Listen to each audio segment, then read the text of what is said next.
Friends, இன்னைக்கு காலையில் என்ன டிஃபன் தெரியுமா செய்ய போகிறேன்? ஆழ்வள்ளி கிழங்கு அடை தான் செஞ்சு காமிக்க போகிறேன்.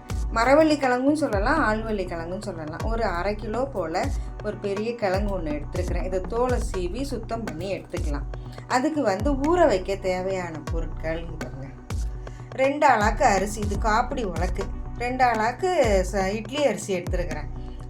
பருப்பு அதுக்கு ஊற வைக்கிறதுக்கு 100 கிராம் துவரம் பருப்பு, 100 கிராம் கடலைப்பருப்பு. இப்போ பாருங்க, இது ஊற வச்சு வச்சுருந்தோம்மா 2 மணி நேரம்.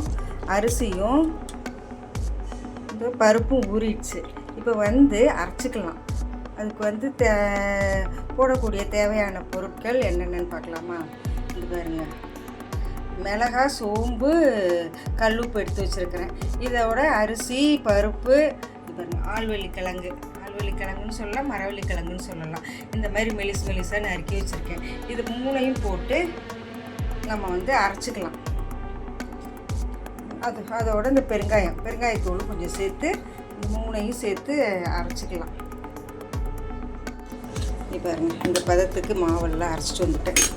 பருப்பு, கிழங்கு, அரிசி எல்லாம் ஒரு சின்ன ரவை பதத்துக்கு அரைச்சிட்டு வந்துட்டேன். அதுக்கு போடக்கூடிய பொருள் என்னென்னு பார்க்கலாமா?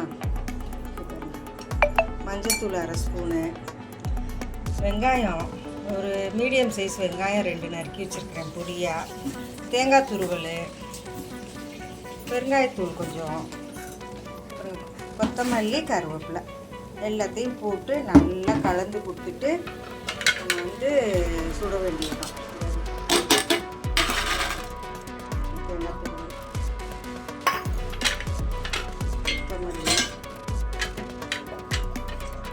ஆழ்வள்ளி கிழங்கு அடை தோசை மாவு ரெடி. பெருங்காயத்தூள் கொஞ்சம் போட்டுக்கலாம். ஏன்னா பருப்பெல்லாம் போடுறோம்ல, இப்போ பெருங்காயத்தூள் போட்டால் தான் நல்லாயிருக்கும். எல்லாம் நல்லா கலந்து கொடுத்துட்டு சுடுறோம். கடலை காய போட்டு சுடலாம். இப்போ நல்லா கல் காஞ்சிருச்சா? இப்போ நம்ம அடை தோசை ஊற்றலாம். எல்லாம் கலந்து வச்சுட்டேன்.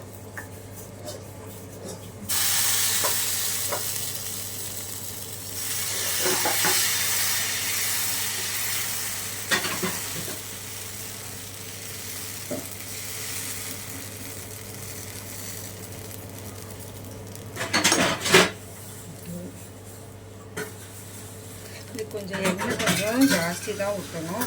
அதே போல் வேகிறதுக்கும் கொஞ்சம் டைம் எடுக்கும்.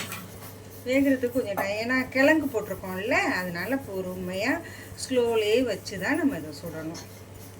இது வேகட்டும், அடியில் வேகட்டும், அப்புறம் திருப்பி போடணும். கீழ் பக்கம் நல்லா வெந்துருச்சா? இது திருப்பி போட்டுக்கணும். இது கொஞ்சம் பொறுமையாக தான் வேகணுங்க. மறுபடியும் கொஞ்சம் எண்ணெய் ஊற்றிக்கலாம். இது எண்ணெய் கொஞ்சம் நிறைய ஊற்றினா தான் நல்லாயிருக்கும். திருப்பி போட்டு வெந்த பிறகு எடுத்துடலாம்.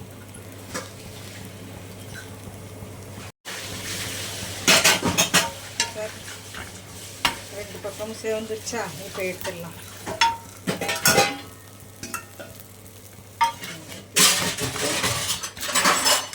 எடுத்துடலாமா?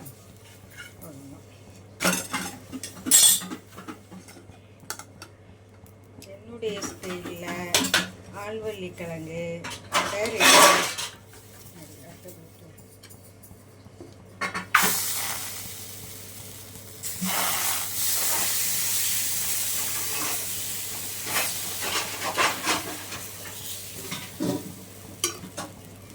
ரொம்ப டேஸ்ட்டாக இருக்குங்க. இதுக்கு சாம்பாரோ, தேங்காய் சட்னியோ, நாட்டு சர்க்கரையோ எது வேணாலும் நீங்கள் வச்சு சாப்பிட்லாம். ரொம்ப சுவையாக இருக்கும் இந்த அடை.